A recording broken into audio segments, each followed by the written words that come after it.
Kondisi mental dan emosional seseorang dapat berkembang melalui proses belajar. Teori seperti konstruktivisme menerangkan bahwa pengalaman aktif sangat penting dan bermanfaat dalam pembelajaran sehari-hari. Adapun teori motivasi Herzberg, proses belajar akan lebih mengena dan bermakna jika didorong dari dalam diri, inisiatif, bukan dari luar. Dengan belajar, aspek kognitif, afektif, psikomotorik akan lebih terasa dalam proses adaptasi dan pemecahan masalah, dan ini akan menjadi sebuah modal dalam memenuhi kebutuhan individual, menurut Maslow. Introspeksilah jika kebutuhan diri kita kurang atau belum terpenuhi, ada kemungkinan kita kurang belajar. Maka dari itu, sangat penting bagi kita untuk terus belajar, memahami, dan menerapkan ilmu pengetahuan yang belum kita ketahui di universitas kehidupan. Kita juga harus memahami bahwa belajar bukan sekedar mengumpulkan pengetahuan, tetapi juga mengembangkan kemampuan berpikir kritis, mengolah emosi, dan memperluas perspektif kita.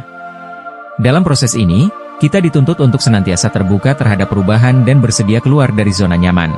Keterampilan yang kita pelajari bukan hanya untuk memenuhi tuntutan eksternal, tetapi juga untuk menjadi pribadi yang lebih matang, seimbang, dan tangguh menghadapi tantangan hidup. Karena proses belajar yang sesungguhnya adalah perjalanan seumur hidup, di mana kita terus bertumbuh secara mental, emosional, dan spiritual. Ketika kita belajar dengan sungguh-sungguh, kita tidak hanya memperkaya diri sendiri, tetapi juga memberi kontribusi pada orang-orang di sekitar kita. Sebagaimana dikatakan oleh Bung Karno, diberikan aku 10 pemuda, maka akan kuguncangkan dunia. Kata-kata ini mengingatkan kita bahwa potensi luar biasa bisa tercapai dengan semangat belajar dan berjuang yang gigih. Dalam setiap langkah proses belajar, niat yang tulus dan kerja keras akan membawa kita menuju pencapaian yang lebih besar.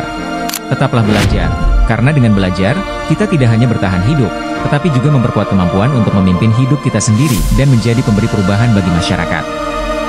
Jangan lupa, dalam proses belajar dahulukan adab sebelum ilmu.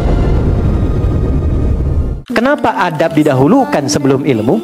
Adab itu sikap moral yang membimbing kita untuk berperilaku baik.